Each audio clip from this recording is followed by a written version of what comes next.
மறுபடியும் உங்களுடைய பிள்ளைகளுடைய வாழ்க்கையை கர்த்தர் கட்டுவேன் என்று கர்த்தர் வாக்கு கொடுக்கிறார்.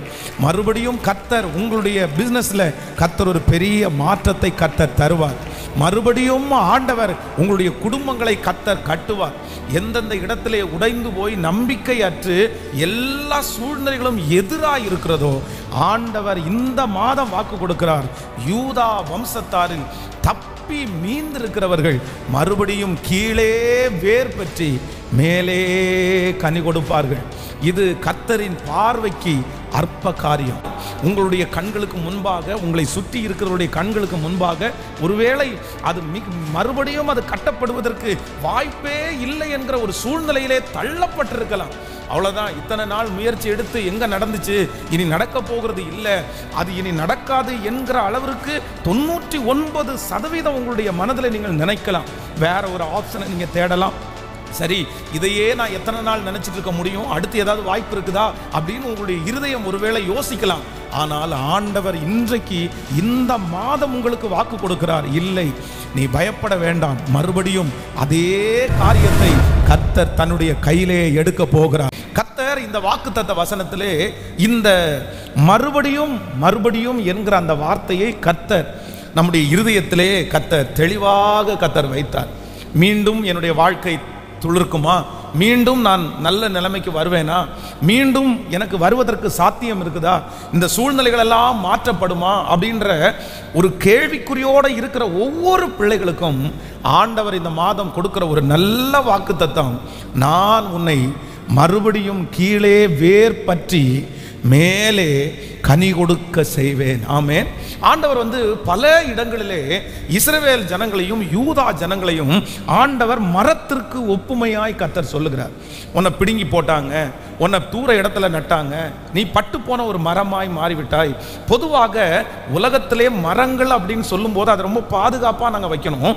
ஆனால் ஒரு டைம் அது பட்டு போய்விட்டதென்றால், ஒரு டைம் பிடுங்கி தூர வீசப்பட்ட மரங்கள் திரும்ப அது கனி கொடுப்பது சாத்தியமே இல்லை. திரும்ப அது நிற்காது, திரும்ப அது வளராது. ஆனால் ஆண்டவர் இந்த இடத்துல சொல்லியிருக்கிறார், இல்லை, நான் உன்னோடு கூட இருப்பேனானால் கண்டிப்பாக மறுபடியும் உன்னை நிறுத்துவேன் என்று கர்த்தர் வாக்கு கொடுக்கிறார். இந்த மாதம் இந்த பலிபீடத்திலிருந்து கர்த்தருடைய வார்த்தை கடந்து வருகிறது. மறுபடியும் உங்களுடைய பிள்ளைகளுடைய வாழ்க்கையை கர்த்தர் கட்டுவேன் என்று கர்த்தர் வாக்கு கொடுக்கிறார். மறுபடியும் கர்த்தர் உங்களுடைய பிஸ்னஸில் கர்த்தர் ஒரு பெரிய மாற்றத்தை கர்த்தர் தருவார். மறுபடியும் ஆண்டவர் உங்களுடைய குடும்பங்களை கர்த்தர் கட்டுவார். எந்தெந்த இடத்திலே உடைந்து போய் நம்பிக்கையற்று எல்லா சூழ்நிலைகளும் எதிராக இருக்கிறதோ ஆண்டவர் இந்த மாதம் வாக்கு கொடுக்கிறார். யூதா வம்சத்தாரில் தப்பி மீந்திருக்கிறவர்கள் மறுபடியும் கீழே வேர் பற்றி மேலே கனி கொடுப்பார்கள். இது கர்த்தரின் பார்வைக்கு அற்ப காரியம். இது கர்த்தரின் பார்வைக்கு லேசான காரியம். உங்களுடைய கண்களுக்கு முன்பாக, உங்களை சுற்றி இருக்கிறவருடைய கண்களுக்கு முன்பாக ஒருவேளை அது மறுபடியும் அது கட்டப்படுவதற்கு வாய்ப்பே இல்லை என்கிற ஒரு சூழ்நிலையிலே தள்ளப்பட்டிருக்கலாம். அவ்வளோதான், இத்தனை நாள் முயற்சி எடுத்து எங்கே நடந்துச்சு, இனி நடக்க போகிறது இல்லை, அது இனி நடக்காது என்கிற அளவிற்கு 99% உங்களுடைய மனதில் நீங்கள் நினைக்கலாம். வேற ஒரு ஆப்ஷனை நீங்கள் தேடலாம். சரி, இதையே நான் எத்தனை நாள் நினைச்சிட்டு இருக்க முடியும், அடுத்து ஏதாவது வாய்ப்பு இருக்குதா அப்படின்னு உங்களுடைய இருதயம் ஒருவேளை யோசிக்கலாம். ஆனால் ஆண்டவர் இன்றைக்கு இந்த மாதம் உங்களுக்கு வாக்கு கொடுக்கிறார். இல்லை, நீ பயப்பட வேண்டாம், மறுபடியும் அதே காரியத்தை கர்த்தர் தன்னுடைய கையிலே எடுக்க போகிறார். அந்த சரீரத்தை கர்த்தர் கையிலே எடுக்க போகிறார். அந்த வேலையை கர்த்தர் கையிலே எடுக்க போகிறார். அந்த வருமானத்தை கர்த்தர் கையிலே எடுக்க போகிறார். உங்க பிள்ளையினுடைய வாழ்க்கையை ஆண்டவர் கையிலே எடுக்க போகிறார். கர்த்தர் வாக்கு கொடுக்கிறார், நான் மறுபடியும்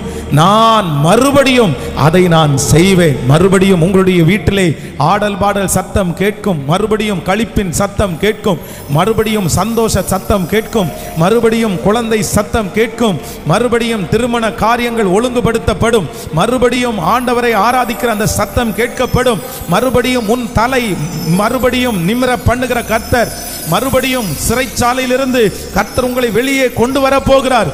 மறுபடியும் உங்களுடைய வாழ்க்கையை கர்த்தர் திரும்பவும் கட்டுவேன் என்று கர்த்தர் வாக்கு கொடுக்கிறார். நம்முடைய ஆண்டவர் மறுபடியும் நம்முடைய வாழ்க்கையை கட்டுகிற கர்த்தர். ஹல்லேலூயா. இந்த சம்பவம் நடக்கும்போது வேதம் சொல்கிறது, யூதா வம்சத்தாரில் மீந்து தப்பி தப்பி இருக்கிறவர்கள் அப்படின்னு சொன்னா, இது ஆண்டவருடைய பிள்ளைகள் வந்து 12 கோத்திரமாக பிரிந்தார்கள். அப்படின்னா 2 கோத்திரம் வந்து யூதா கோத்திரம் என்றும், அப்புறம் வந்து 10 கோத்திரங்கள் வந்து இஸ்ரவேல் கோத்திரம் என்றும் பார்த்தீங்கன்னா அது பிரிஞ்சிருச்சு. அப்போ யூதா வம்சத்தாரிலே இவர்கள் 2 கோத்திரம், இவங்க ரொம்ப சின்ன கோத்திரமா இருக்கிறார்கள். இப்போ எதிர் நாட்டு ராஜா வந்து தங்களுடைய கண்களுக்கு முன்பாகவே இந்த யூதா கோத்திரத்தினுடைய 10 கோத்திரத்தையும் பார்த்தீங்கன்னா முற்றுகை போட்டு அவர்களை ஆளுகை செய்து அவர்கள் எல்லாரையுமே சிறையாக அந்த ராஜா வந்து பிடிச்சிட்டு போயிடுவாங்க. அங்கே அந்த ஆலயத்தை எல்லாம் அக்னினால் சுட்டரித்து அங்கே இருக்கிற எல்லாத்தையும் உடைச்சிட்டு எல்லாரையும் வந்து பார்த்தீங்கன்னா அந்த தேசத்தில் இருக்கிற குடிகள் நல்ல வாலிபர்கள் எல்லாரையுமே சிறைபிடித்து கொண்டு போவார்கள். அவர்களுடைய அந்த பலத்துக்கு முன்னாடி இஸ்ரவேல் ஜனங்களால் நிற்கவே முடியல. அவர்கள் எல்லாரும் தளர்ந்து போனார்கள். அப்பதான் ஆண்டவருடைய வார்த்தையை இவங்க என்ன கேட்குறாங்கன்னா, இவங்க ரொம்ப பயந்து இருக்கிறாங்க. ஐயோ 10 கோத்திரத்தில் இருக்கிறவங்களாலே அந்த ராஜாவுக்கு முன்னாடி நிற்க முடியல, நாங்கள் எப்படி இதுக்கு முன்னாடி நிற்கிறது? கண்டிப்பாக நிற்க முடியாது. அவங்க வந்து சீக்கிரமா நம்மளை வந்து பிடிச்சிட்டு போயிடுவாங்க, அவர்கள் ஈஸியாய் சுலபமா நம்மளை ஜெயிச்சிருவாங்கன்ற ஒரு பெரிய பயத்தோட இருக்கும்போது தான் ஆண்டவர் தன்னுடைய ஜனங்களுக்கு வாக்கு கொடுக்கிறார். யூதா வம்சத்தாரில் தப்பி மீந்திருக்கிற உங்களை நான் மறுபடியும் கீழே வேர் பற்றி மேலே கனி கொடுக்க பண்ணுவேன். அப்படின்னா எங்களை புடுங்கிடுவாங்களோ, இந்த இடத்துல நான் நிலைநிற்க முடியாதோ, இந்த இடத்துல நான் அழிந்து போயிடுவேனோன்ற ஒரு பெரிய பயத்தோடு இருக்கும்போது கர்த்தருடைய வார்த்தை கடந்து வருகிறது. இல்லை, உன்னை நான் கீழே வேர் பற்றி மேலே கனி கொடுக்க செய்கிறதற்கு வல்லவராய் இருக்கிறார். ஒருவேளை இந்த சத்தத்தை கேட்கிற ஏதோ ஒரு தேவனுடைய பிள்ளை இந்த மாதத்திலே நீங்கள் பயந்து கொண்டே இருக்கலாம். ஒருவேளை எனக்கு முன்பாக இருக்கிற பெரிய பெரிய பராக்கிரமசாலிகளால இந்த சூழ்நிலையில் நிற்க முடியாம போயிருச்சு, அவங்கெல்லாம் விழுந்து போயிட்டாங்க, அவங்களே நிற்கல, நான் எப்படி நிற்பேன்? இந்த புயலுக்கு நான் தப்பி நிற்க முடியுமா அப்படின்னு கேட்கலாம். ஆனால் ஆண்டவர் இந்த மாதம் தெளிவாய் வாக்கு கொடுக்கிறார். அத்தனை புயல்கள் மத்தியிலையும் உன்னை நான் மீந்திருக்க பண்ணினேன், உன்னுடைய குடும்பத்தை மீந்திருக்க பண்ணினேன், உங்க வேலையை மீந்திருக்க பண்ணினேன். இதுவரைக்கும் எத்தனையோ ஆபத்து வந்து நான் விட்டு கொடுக்கவில்லை. இன்றும் கர்த்தர் வாக்கு கொடுக்கிறார், உன்னை மீதியாய் வைத்ததற்கு ஒரு நோக்கம் உண்டு. நான் மறுபடியும் கீழே உன்னை வேர் பற்ற செய்து உன்னுடைய வேரை நான் திடப்படுத்தி உன்னை அஸ்திபாரத்தை நான் பலப்படுத்தி மேலே கனி கொடுக்க செய்வேன் என்று கர்த்தர் வாக்கு கொடுக்கிறார். ஹல்லேலூயா. 1ஆம் தேதி அன்று இந்த மறுபடியும் அப்படின்ற இந்த வார்த்தையை ஆண்டவர் மறுபடியும் பேசி நிறைய வார்த்தைகளை உங்களோடு பேசினேன். அந்த செய்திகள் யூடியூப்ல இருக்கும். ஒருவேளை அந்த வாக்குத்தத்த செய்தியை கேட்கிற ஆண்டவருடைய பிள்ளைகள் நீங்கள் கேட்கும்படியாய் உங்களை அன்போடு கேட்டுக்கொள்கிறேன். இன்றைக்கு இந்த ஆராதனை வேளையில் ஒரு தேவனுடைய பிள்ளை வந்து மறுபடியும் நீங்கள் கட்டப்படுவதற்கு நீங்கள் செய்ய வேண்டிய ஒரு 3 காரியத்தை குறித்து உங்களோடு பேசி உங்களுக்காக ஜெபிக்க போகிறேன். அப்படின்னா நிறைய பேருடைய வாழ்க்கையிலே எதை அவங்க இழந்திருக்காங்க, மறுபடியும் நான் வந்து திரும்ப எழும்ப முடியுமா, மறுபடியும் நான் ஜெபிப்பேனா, மறுபடியும் நான் ஊழியம் செய்வேனா, மறுபடியும் ஆண்டவருக்காக சாட்சியா வாழ முடியுமா, மறுபடியும் என்னுடைய உடம்புல ஒரு பலன் உண்டாகுமா, மறுபடியும் நான் எப்படி எழும்ப போறேன்? தன்னுடைய வாழ்க்கையிலே சந்தோஷமாய் வெற்றியாய் இருந்த காலங்கள் திரும்ப வர முடியாமல் நிறைய பேர் அப்படியே தவிச்சுட்டே இருக்கிறாங்க. என்ன பண்றதுன்னே தெரியல. எனக்கு அந்த மாதிரி நான் எவ்வளோ ஜெபம் பண்ணி பார்க்குறேன், ஆனால் பழையது மாதிரி என்னால் ஜெபம் பண்ணவே முடியல. நான் எவ்வளோ செஞ்சு பார்க்குறேன், ஆனால் பழைய திருப்தி எனக்கு வரமாட்டேங்குது. ஆனால் ஆண்டவர் கொடுத்த வார்த்தையின்படியே நீங்கள் மறுபடியும் என்கிற வார்த்தையை கர்த்தர் சொல்லி எதெல்லாம் நீங்க இழந்து மறுபடியும் அது வராதோன்னு நினைக்கிறீங்களோ, நான் நம்புகிறேன் நிச்சயமாய் ஆண்டவர் இந்த மாதத்திலே கர்த்தர் அதை திரும்ப உங்களுக்கு தருவேன் என்று வாக்கு கொடுக்கிறார். இது கர்த்தருடைய வார்த்தை. கண்டிப்பாக நீங்கள் சாட்சி சொல்லுவீர்கள். கண்டிப்பாக கர்த்தர் உங்களை சாட்சி சொல்ல வைப்பார். மறுபடியும் ஆண்டவர் உங்களை நிறுத்துவதற்கு கர்த்தர் வல்லவராய் இருக்கிறார். ஆமென். லூக்கா எழுதின சுவிசேஷத்தில் நம்ம எடுத்துக்கொள்ளலாம். ஆமென். 14ஆம் அதிகாரத்தை எடுத்துக்கொள்ளலாம். 14ஆம் அதிகாரம், ஸ்தோத்திரம், 15ஆம் அதிகாரம், லூக்கா எழுதின சுவிசேஷம் 15ஆம் அதிகாரத்தினுடைய 21வது வசனத்திலிருந்து வாசிக்கலாம். 15ஆம் அதிகாரம் 21வது வசனம். குமாரன் தகப்பனை நோக்கி, தகப்பனே, பரத்திற்கு விரோதமாகவும் உமக்கு விரோதமாகவும் பாவம் செய்தேன். இனிமேல் உம்முடைய குமாரன் என்று சொல்லப்படுவதற்கு நான் பாத்திரன் அல்ல என்று சொன்னான். நீங்கள் 16வது வசனத்தை வாசிக்கலாம். அப்பொழுது பன்றிகள் தின்றுகிற தவிட்டினாலே தன் வயிற்றை நிரப்ப ஆசையாயிருந்தால் ஒருவனும் அதை அவனுக்கு கொடுக்கவில்லை. அவனுக்கு புத்தி தெளிந்த போது அவன் தன் தன் தகப்பனுடைய கூலிக்காரர் எத்தனையோ பேருக்கு பூர்த்தியான சாப்பாடு இருக்கிறது, நானோ பசியினால் சாகிறேன். நான் எழுந்து தகப்பனிடத்திற்கு போய், தகப்பனே, உமக்கு விரோதமாகவும் பரத்திற்கு விரோதமாகவும் பாவம் செய்தேன். ஆண்டவருடைய பிள்ளைகளே, இந்த இடத்துல இந்த இளைய குமாரனுடைய ஸ்டோரியை நம்ம எல்லாருமே நிறைய வாசிக்கிறோம். நமக்கு எல்லாருக்குமே தெரியும். இந்த இளைய குமாரன் ஒரு நாளிலே தன்னுடைய தகப்பனாருடைய அரவணைப்புக்குள்ளே இருந்தவன். தன்னுடைய தகப்பனார் ஆகாரத்திற்கு அவனிடத்தில் பணம் வாங்கலை. அவனுடைய தகப்பனார் அவனுக்கு ஒரு பெரிய ஆசீர்வாதத்தை கொடுத்து, அவனுடைய வீடு பெரிய வீடு, நிறைய வேலைக்காரர்கள் நிறைய வேலைக்காரிகள் இருந்தார்கள். அவனுக்கு நல்ல வசதி இருந்தது. தன்னுடைய தகப்பனாருடைய பேர் ரொம்ப பெருமையாக இருந்துச்சு. இந்த மாதிரி ஒரு ரொம்ப பெரிய நல்ல குடும்பத்தில் இருந்த மனுஷன் திடீரென்று தன்னுடைய வாழ்க்கையிலே எடுத்த ஒரு தீர்மானத்தின் நிமித்தமாக அவன் எல்லாவற்றையும் அவன் இழந்தான். தன்னுடைய தகப்பனாருடைய வீட்டை, தன்னுடைய தகப்பனாருடைய ஆசீர்வாதத்தை, நல்ல சாப்பாடை, சுற்றி இருக்கிற நல்ல அட்மாஸ்பியரை, நல்ல ட்ரெஸ்ஸை, இந்த மாதிரி தன்னுடைய தகப்பனை விட்டு போனதற்கு பிற்பாடு எல்லாவற்றையும் இந்த மனுஷன் இழந்துட்டான். ஆனால் இவனுடைய இருதயம் என்ன துடிக்குது அப்படின்னு சொன்னால், மறுபடியும் அந்த மாதிரி நான் வரமாட்டேனா, மறுபடியும் என்னுடைய தகப்பனார் இடத்துல நான் போக மாட்டேனா, மறுபடியும் அந்த மாதிரி ஒரு ஆசீர்வாதம் எனக்கு கிடைக்காதா அப்படின்னு அவனுடைய இருதயத்திலே கிடைக்கிறது. அவன் நினைத்தது போலவே அவனுடைய தகப்பனார் மறுபடியும் அவனுக்கு அந்த காரியத்தை அவனுக்கு கொடுக்கிறத நம்ம இந்த வேத பகுதியில் வாசிக்கிறோம். ஆனால் நான் இந்த வசனத்தை தியானிக்கும் போது ஒரு 3 காரியத்தை கண்டுபிடித்தேன். அப்படின்னா, ஒரு தேவனுடைய பிள்ளை தான் எடுக்கப்பட்ட ஸ்தானத்திற்கு நீங்க திரும்ப வரணும்னா, நீங்க தள்ளப்பட்ட இடத்திற்கு நீங்க திரும்ப வரணும்னா, நீங்கள் ஏற்கனவே உங்களுடைய வாழ்க்கையிலே இழந்து போனதை நீங்கள் பெற்றுக்கொள்ள வேண்டும் என்றால், கண்டிப்பாக ஆண்டவருடைய பிள்ளைகள் இந்த 3 காரியத்தையும் கண்டிப்பாக நீங்கள் செய்ய வேண்டும். முதலாவதாக அந்த வசனத்தில் வாசிக்கும் போது, அப்பொழுது பன்றிகள் தின்கிற தவிட்டினாலே தன் வயிற்றை நிரப்ப ஆசையா இருந்தான், ஒருவனும் அதை அவனுக்கு கொடுக்கவில்லை. அவனுக்கு புத்தி தெளிந்த போது, அவனுக்கு 15ஆம் அதிகாரம் 17வது வசனம் எல்லாரும் வாசிக்கலாமா சேர்ந்து?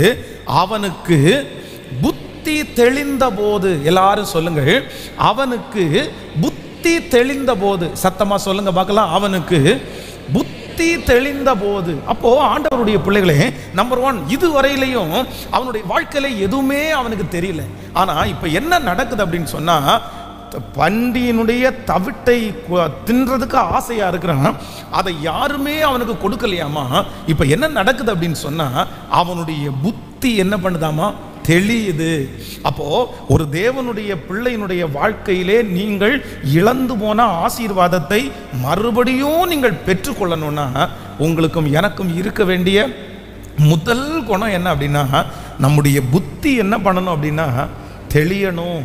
அப்படின்னா, நம்ம எந்த இடத்துல தவறு பண்ணினோம், நான் என்ன மிஸ்டேக் பண்ணினேன், என்னிடத்துல என்ன மிஸ்டேக் இருக்கிறது, இப்படி நம்முடைய இருதயத்திலே என்றைக்கு நம்மை நாமே ஆராய்கிறோமோ, நம்மை நாமே ஆராய்ந்து பார்க்கிற அந்த நாள், நான் நம்புகிறேன் நீங்கள் இழந்து போனதை திரும்ப நீங்கள் பெற்றுக்கொள்ள முடியும்.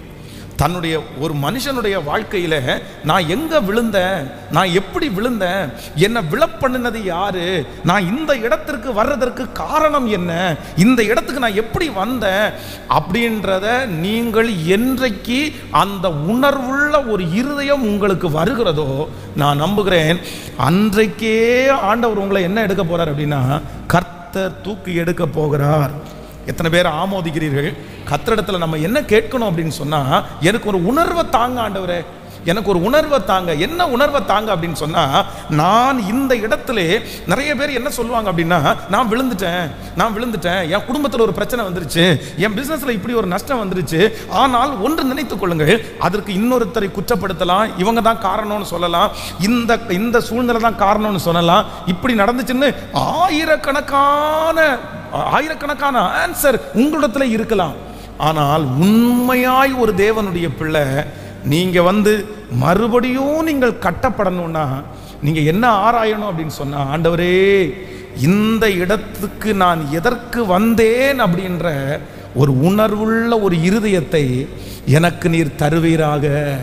ஹல்லேலூயா. வேதம் சொல்லுகிறது, தன் பாவங்களை மறைக்கிறவன் வாழ்வடைய மாட்டான், அவற்றை அறிக்கை செய்து விட்டு விடுகிறவன் இரக்கம் பெறுவான். ஆமேன். சொல்லுங்கள், என்ன வேண்டும் நமக்கு? சொல்லுங்க, என்ன வேணும்? உணர்வு வேண்டும். அந்த உணர்வு அவனுடைய புத்தி தெளிந்த போது, அதுவரையிலும் அவனுடைய புத்தியை யாரோ ஆளுக செஞ்சாங்க, அதுவரையிலும் அவனுடைய புத்தி ஒரு விதமாக யோசித்தது. ஆனால் இப்போ என்ன டிசைட் பண்ணுறான் அப்படின்னு சொன்னால், அந்த பன்றியினுடைய தவிடு அவனுக்கு கிடைக்காத போது அவனுடைய புத்தி அவனுக்கு தெளிகிறது. ஆமேன். நீங்கள் தாவீதுனுடைய வாழ்க்கையில் வேதத்தில் வாசித்து பார்ப்பீர்களே, ஆனால் ஒரு மிகப்பெரிய தவறை அவன் செய்து விட்டான். மிகப்பெரிய தவறை அவன் செஞ்சுட்டு அதை குறித்து அவனுக்கு ஒரு அக்கறையுமே இல்லை, அது ஒரு பெரிய விஷயமா எடுக்கலை. அவன் என்ன பண்ணினான் அப்படின்னா, தன்னை அவன் நியாயப்படுத்தினான். நான் செஞ்சதில் என்ன தப்பு இருக்குது? எல்லாரும் பண்ணதானே பண்ணினேன், ராஜாக்கள் பண்ணாததையா நான் பண்ணினேன், நான் செஞ்சதில் ஒன்றும் பெரிய தப்பு இல்லை அப்படின்னு நினைச்சு அந்த பாவத்தை குறித்து, அந்த தவறை குறித்து ஒரு உணர்வும் அவனுக்கு வரல, எந்த உணர்வுமே அவனுக்கு வரல. அது ரொம்ப பெரிய சீரியஸா எடுக்கல. ஆண்டவருடைய தண்டனை அவனுக்கு கிடைக்காதனால என்னன்னு தெரியல, அதை ரொம்ப பெருசா எடுக்காம தன்னுடைய வேலையை அவன் தொடர்ந்து செய்து கொண்டே இருந்தான். ஆனா ஒரு நாள்ல திடீரென்று என்ன வருது அப்படின்னு சொன்னா, ஆண்டவர் ஒரு தீர்க்கதரிசியை அனுப்பி ஒரு சம்பவத்தின் மூலமாய் கர்த்தர் அவனோடு பேசுகிறார். பேசின அந்த நேரத்தில் அந்த மனுஷன் என்ன சொல்றான் அப்படின்னு சொன்னா, அப்படியே தேவ சமூகத்தில் உட்கார்ந்து தன்னுடைய புத்தி தெளிந்து தன்னை அவன் என்ன பண்றான் அப்படின்னு சொன்னா, அவன் ஆராய்ந்து பார்க்கிறான், தன்னை அவன் சோதித்து பார்க்கிறான், நேர தேவ சமூகத்தில் போய் விழுகிறான். ஆண்டவரே, சுத்த இருதயத்தை என்னிலே சிருஷ்டியும், நிலைவரமான ஆவியை என் உள்ளத்திலே புதுப்பியும், நீ உள்ளத்தில் உண்மை இருக்க விரும்புகிறீர், அந்த காரணத்தில் ஞானத்தை எனக்கு தெரியப்படுத்துவீர் என்று 51வது சங்கீதத்தை அவன் அந்த இடத்திலே எழுதுகிறதை பார்க்கிறோம். ஹல்லேலூயா. இன்னைக்கு இந்த மாதத்தில் ஆண்டவர் இந்த ஜபத்தில் இருக்கிற ஒவ்வொரு வாலிப தம்பியின் இடத்துல பேசுறாரு, தங்கச்சின் இடத்துல பேசுறாரு. நமக்கு என்ன தேவை அப்படின்னு சொன்னா, உணர்வுள்ள ஒரு இருதயம். ஹல்லேலூயா. கைகளை எல்லாரும் உயர்த்தி ஆண்டவரிடத்துல சொல்லுங்க, ஆண்டவரே, நான் எந்த இடத்துல தவறினேன், நான் எந்த இடத்துல விழுந்தேன், நான் எந்த இடத்துல மிஸ்டேக் பண்ணினேன், சொல்லுங்க ஏசப்பாட்ட. ஆண்டவரே, அந்த உணர்வுள்ள ஒரு இருதயத்தை கர்த்தர் எனக்கு தாரும் ஆண்டவரேன்னு சொல்லுங்க முழு பலத்தோடு. எனக்கு தாரும் ஆண்டவரே, எனக்கு தாரும் ஆண்டவரே. தகப்பனே, அந்த இருதயத்தை எனக்கு, நீ அந்த உணர்வுள்ள ஒரு இருதயத்தை கர்த்தர் எனக்கு தருவீராக ராஜா, தருவீராக ராஜா. ஆமேன். அயல் நாட்டிலே ஊழியம் செய்கிற ஒரு ஊழியக்காரனுடைய மனைவி, அவர் பெரிய தேவ மனுஷன், பெரிய ஊழியக்காரன். அப்போது இந்த மனைவி என்ன அப்படின்னு சொன்னால், அவங்களுடைய கால்களில் பார்த்தீங்க அப்படின்னு சொன்னால் தீராத வியாதி, அவர்களால் எங்கேயும் ஊழியத்துக்கு போக முடியல, சோர்ந்து படுத்துக்கிட்டாங்க. ரொம்ப சின்ன வயசு, ஆனால் கால் ரொம்ப அவங்களுக்கு பெயின் ஆகிட்டே இருக்குது. அவங்க எத்தனையோ டாக்டர்ஸை போய் பார்த்துட்டாங்க, எங்கேயுமே அவருடைய கால்களுக்கு எத்தனை ட்ரீட்மெண்ட் பார்த்தோம், அந்த காலில் அவங்களுக்கு சரியாகவே இல்லை. அப்போ ஒரு நாள் அந்த ஊழியக்காரர் சொன்னாராமா, நீ ஜெபம் பண்ணு, ஆண்டவர் உங்ககிட்ட என்ன உணர்த்துகிறாரு, நீ எதனால இது வந்துருச்சு, இந்த வயசுல உனக்கு இந்த பிரச்சனை வர்றதுக்கு என்ன காரணம், நீ ஜெபம் பண்ணி ஆண்டவரத்துல கேளு அப்படின்னு சொல்லும்போது, அவங்க ஜெபம் பண்ணிட்டு இருக்கும்போது ஆண்டவர் அவருடைய கண்களுக்கு முன்பாக காண்பித்தாராமா, அவர்களுடைய வாலிப வயதுல அவர்களோட கூட படித்த நிறைய பிள்ளைகளுக்கு அந்த டைம் அந்த அதர் ஃபாரின் கண்ட்ரியில் என்ன ஒரு பெரிய ஒரு ஃபேஷன் மாதிரி ஒன்று வந்துச்சு. என்ன வந்துச்சு அப்படின்னா, இந்த முட்டி வரைக்கும் துணியை போட்டுட்டு இந்த முட்டிக்கு கீழே காலை காமிச்சுக்கிறது அந்த நாளில் ஒரு பெரிய ட்ரெண்டாக இருந்திருக்காங்க. அப்போ வந்து எல்லாருமே என்ன எல்லா இதில் வந்து அன்னைக்கு இருக்கிற ஸ்கூலுடைய ட்ரெஸ்ஸு இது எல்லாத்தையுமே அப்படி மாற்றிட்டாங்களாமா. அந்த முட்டிக்கு கீழே அந்த காலை காமிக்கிறது ஒரு ஸ்டைல் மாதிரி அப்படி இருந்துச்சு. உடனே இவங்க என்ன பண்ணியிருக்காங்கன்னா, நானும் அந்த ஸ்டைலை ஃபாலோ பண்ணுவேன்னு சொல்லி ஒரு நாள் அப்படி போட்டு போகும்போது படிக்கிற பிள்ளைங்க எல்லாருமே வந்து அவங்க காலை பார்த்து, என்ன உனக்கு கால் ரொம்ப அசிங்கமாக இருக்குது, நீ இந்த மாதிரி போட்டால் உனக்கு ரொம்ப கேவலமாக இருக்குது, அதனால நீ வந்து ஃபுல் ஃப்ராக் அந்த மாதிரி யூஸ் பண்ணு, இது ரொம்ப நல்லா இல்லைன்னு சொன்ன உடனே தனக்கு மற்ற பிள்ளைகளை போல அந்த கால் கீழே அதை அந்த ஸ்டைலை ஃபாலோ பண்ண முடியலைன்னு சொல்லி ஒவ்வொரு நாளும் வந்துட்டு வீட்டில் உட்காந்து தன்னுடைய காலை பார்த்து அவங்க சபிப்பாங்களாமா. எனக்கு எதுக்கு இந்த மாதிரி கால் வந்துருச்சு, எனக்கு இப்படி எதுக்கு அழகற்ற கால், அவங்களுடைய அம்மாவை திட்டுறது, அவங்க அப்பாவை திட்டுறது, இந்த மாதிரி எதுக்கு நீ என்ன உலகத்தில் படைச்ச, தன்னுடைய காலை குறித்து திரும்ப திரும்ப திரும்ப திரும்ப சபித்ததுனால தான் இந்த மாதிரி ஒரு சூழ்நிலைக்கு தள்ளப்பட்டேன் அப்படின்னு ஒரு உணர்வு வந்துருச்சாங்க. உடனே ஆண்டவரத்தில் மன்னிப்பு கேட்டாங்களாமா. இந்த மாதிரி நான் என்ன சபிச்சிட்டேன் ஆண்டவரே, என்னுடைய காலை நான் தான் சபிச்சிட்டேன், நீர் எனக்கு அழகான கால் கொடுத்துருக்கிறதுக்காக ஸ்தோத்திரம், எனக்கு நல்ல கால்களை தந்திருக்கிறதுக்காக ஸ்தோத்திரம். அதற்கு பிறகு பார்த்தீங்க அப்படின்னா பல வருடம் ஊழியம் செய்து கர்த்தர் அவர்களுக்கு கிருபையாய் வெற்றியை கொடுத்து பரிபூரணமான சுகத்தை ஆண்டவர் தந்தார். பிரதர், அந்த உணர்வு வருகிற வரைக்கும் அற்புதம் ஆரம்பிக்காது. அந்த உணர்வு வருகிற வரைக்கும் நீங்கள் ஒப்புரவாக முடியாது. அந்த உணர்வு வருகிற வரைக்கும் நீங்கள் திரும்ப ஆண்டவரிடத்தில் போய் நிற்க முடியாது. இன்னைக்கு ஒவ்வொருத்தரும் ஆண்டவரிடத்தில் என்ன ஜெபிக்கணும் அப்படின்னு சொன்னா, எனக்கு உணர்வே வரமாட்டேங்குது பாஸ்டர், எனக்கு உணர்வே வரமாட்டேங்குது, நான் செஞ்ச தவறு தப்பு அப்படின்னு எனக்கு உணர்வே வரமாட்டேங்குது அப்படின்னா நான் என்ன நம்புறேன் அப்படின்னு சொன்னா, நம்மளை உணர்வுக்குள்ளாய் நடத்துகிறவர் யார் அப்படின்னா பரிசுத்த ஆவியானவர். பரிசுத்த ஆவியானவர். எத்தனை பேர் ஆமோதிக்கிறீர்கள்? ஒவ்வொருவரும் அதற்காக ஜெபிக்கணும். எனக்கு என்ன தாங்க அப்படின்னு சொன்னா, ஆண்டவரே எனக்கு ஒரு உணர்வுள்ள இருதயத்தை எனக்கு தாங்க ஆண்டவரே, என்னை உணர்த்துங்க ஆண்டவரே, நான் உனக்கு போதித்து நீ நடக்க வேண்டிய வழியை உனக்கு காட்டுவேன், உன்மேல் என் கண்ணை வைத்து உனக்கு ஆலோசனை தருவேன் என்று சொன்னார் அல்லவா. அவர்தான் நமக்கு உணர்வை தருகிறவர். பாருங்க, இங்க இருந்து வெளிநாட்டுக்கு ஊழியத்திற்கு போன ஒரு தேவனுடைய மனுஷன் போய் வந்து பலிபீடத்தில் நிற்கிறாரு. இவருக்கு சின்ன சின்ன இங்கிலீஷ் தான் தெரியும், பெரிய இங்கிலீஷ் எதுவுமே தெரியாது. அங்கே இருக்கிறவங்க ஊழியத்திற்கு கூப்பிட்டாங்க, டிரான்ஸ்லேட்டர் வரல. டிரான்ஸ்லேட்டர் வராததுனால இவர் தான் இப்போ பிரசங்கம் பண்ணணும். இவருக்கு பிரசங்கம் பண்ணவே தெரியாது, இவர் என்ன பண்ணுறனே தெரில. அவர் வந்து ஒரே ஒரு வசனத்தை எடுத்து அதை இங்கிலீஷில் வாச்சாராமா, எப்ராயிமே நீ திருப்பி போடப்படாத அப்பம், நீ திருப்பி போடப்படாத அப்பம். இந்த ஒரு வார்த்தை தான் அவருடைய வாயில வந்திருக்கு. மறுபடியும் மறுபடியும் பலிபீடத்திலிருந்து அடுத்த வார்த்தை அவருக்கு தெரியாது. இவர் சொல்றாரு, நீ திருப்பி போடப்படாத அப்பம், நீ திருப்பி போடப்படாத அப்பம், நீ திருப்பி போடப்படாத அப்பம். அதற்கு பிறகு கொஞ்ச நேரம் தாண்டி இவருக்கு அழுகையே தாங்க முடியலையாமா, அழுதுட்டே சொல்றாராமா, நீ திருப்பி போடப்படாத அப்பம். அங்கு இருக்கிற மொத்த ஜனங்களும் இவர் திருப்பி போடப்படாத அப்போன்னு தான் சொல்றாரு.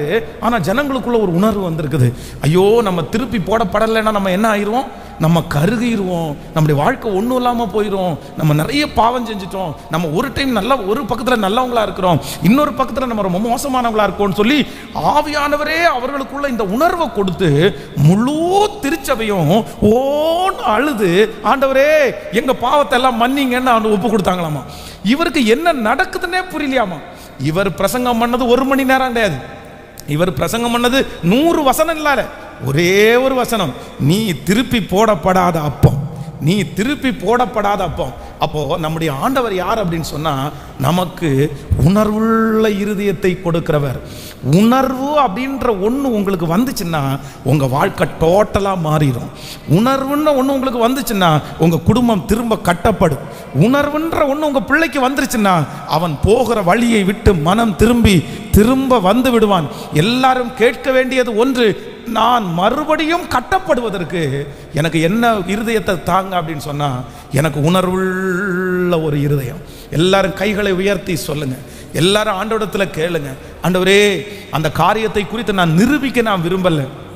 சொல்லுங்க, அந்த காரியத்தை நான் நிரூபிக்கிறதுக்கு விரும்பல, அந்த காரியம் ஆண்டவர் மறந்தார் அப்படின்னு சொல்றதுக்கு நான் விரும்பல, அந்த காரியம் ஒன்றும் இல்லை அப்படின்னு சொல்லி என்னுடைய மனதை நான் தேற்றுவதற்கு நான் விரும்பல.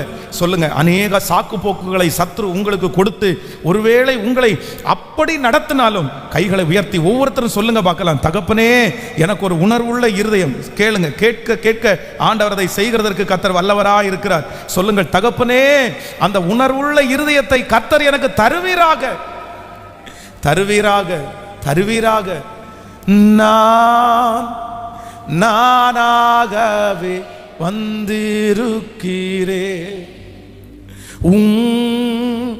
பிரசனத்தில் வந்திருக்கிறே. நீர் இன்று என்னை ஏற்றுக்கொள்வீரார்.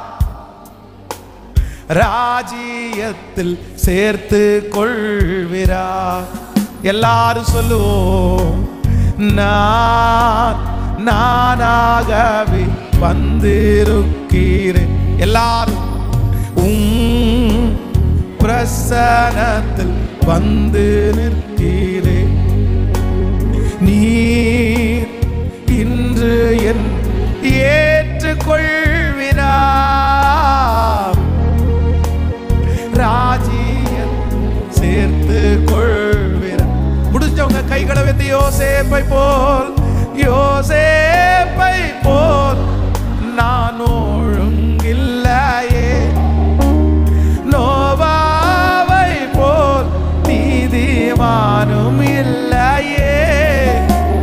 யோசேப்பை போல் சொல்லுங்க அப்பா.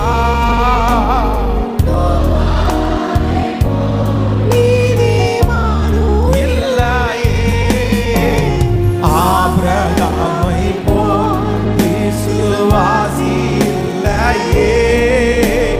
தானியேலை போல் உம்மை வேண்டவில்லையே. தானாக வந்து நிற்கிறேன். சொல்லு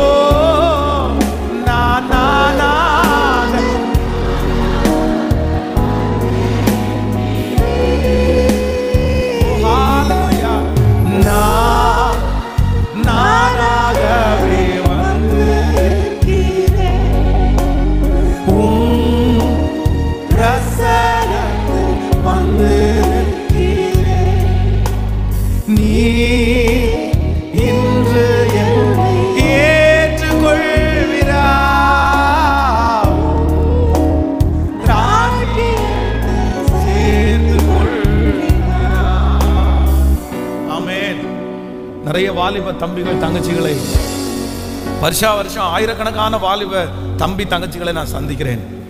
நிறைய வாலிப தம்பி தங்கச்சி கேட்கறது என்ன தெரியுமா? அண்ணே இல்லைன்னா பாஸ்டர், நான் வந்து ஆண்டவரை ஏற்றுக்கிட்டது கஷ்டமா எனக்கு இருக்கு அப்படின்னு. ஏன் அப்படின்னு கேட்டா, என் ஃப்ரெண்டு என்னோட சேர்ந்து தான் தண்ணி அடிக்க வந்தான். என் கூட சேர்ந்து தான் அவன் தான் என்னை கூட்டிட்டு போனான். நாங்கள் 2 பேருமே குடித்தோம். ஆனால் குடிச்சு முடிச்சுட்டு பார்த்தீங்க அப்படின்னு சொன்னா அவன் ஜாலியாக வீட்டுக்கு போயிட்டான். ஆனால் குடிச்சு முடிச்ச உடனே என் இருதயத்துக்குள்ள ஒரு துக்கம் வந்துச்சு பாருங்க அண்ணே. என்னால் அதை தாங்கவே முடியல. அடுத்த நாள் அதே போல என் ஃப்ரெண்டு வந்து, டே வரியா இன்னைக்கு இதை ட்ரை பண்ணி பார்க்கலாமா, நேற்றைக்கு இந்த பிராண்டை ட்ரை பண்ணி பார்த்தோம், இன்னைக்கு இந்த பிராண்டை ட்ரை பண்ணி பார்க்கலாமா அப்படின்னு அவ்வளவு சந்தோஷமா என்னை கூப்பிடுறான். ஆனா எனக்கு மனசாட்சி அவ்வளவு குத்துது. என்னால மட்டும் ஏன் சந்தோஷமா இருக்க முடியல? அவன் மட்டும் பாவத்தை ரொம்ப அழகா பண்ணிடுறானே. அப்ப நான் வந்து கிறிஸ்தவனா மாறுறதுனால, ஒருவேளை நீங்க எல்லாம் சொல்ற உபதேசத்தினால நான் அப்படி வந்து எனக்கு வந்து குற்ற உணர்வு வருதோ அப்படின்னு கேட்டாங்க. நிறைய பிள்ளைங்க கேட்பாங்க. அப்ப நான் உங்களுக்கு சொல்ற ஒண்ணு என்ன தெரியுமா? எப்பா, அவனோட ஆண்டவர் இல்லப்பா. அவனோட ஆண்டவர் இல்லை, அந்த பிள்ளையோட ஆண்டவர் இல்லை. அவனுக்கு அந்த குற்ற மனசாட்சி வந்து இருக்கிறதுக்கு வாய்ப்பே இல்லை. நான் நம்புறேன், நான் தவறு செய்தேன் என்ற ஒரு உணர்வு உள்ள இருதயம் அது சாதாரணமா எல்லாருக்கும் வந்துடாது.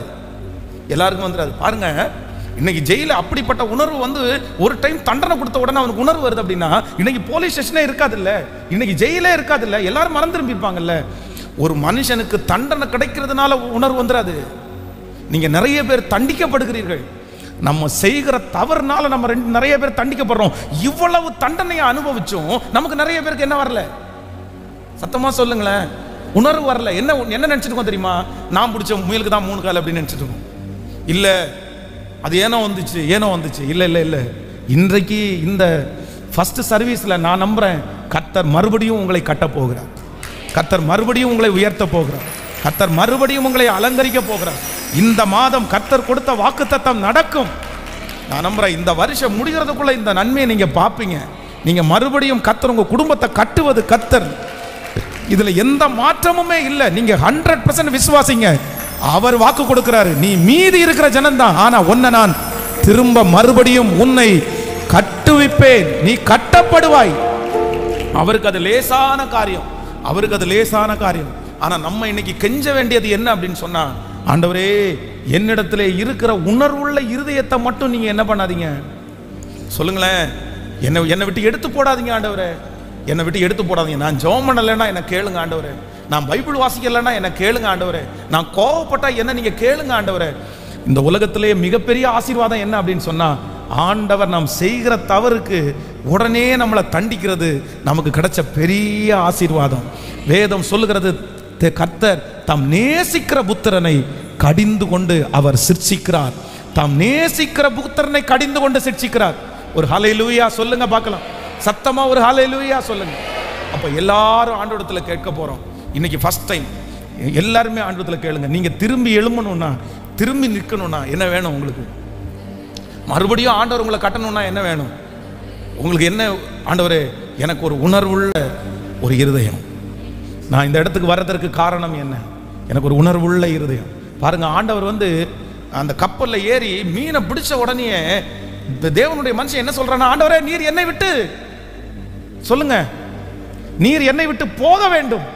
ஏன்? ஏன்? நான் பாவியான மனுஷன், நான் பாவியான மனுஷன். ஒரு குற்ற உணர்வு அந்த இடத்துல வந்த உடனே ஒரு பெரிய ஆசீர்வாதம் அந்த இடத்துல வருது. எந்தெந்த இடத்துலெல்லாம் தன்னை குறித்து ஒரு உணர்வுள்ள இருதயம் வருதோ அந்த இடத்துலலாம் கர்த்தருடைய மன்னிப்பு வருது. கர்த்தர் அந்த இடத்துலலாம் ஆண்டவர் கட்ட ஆரம்பிக்கிறார்.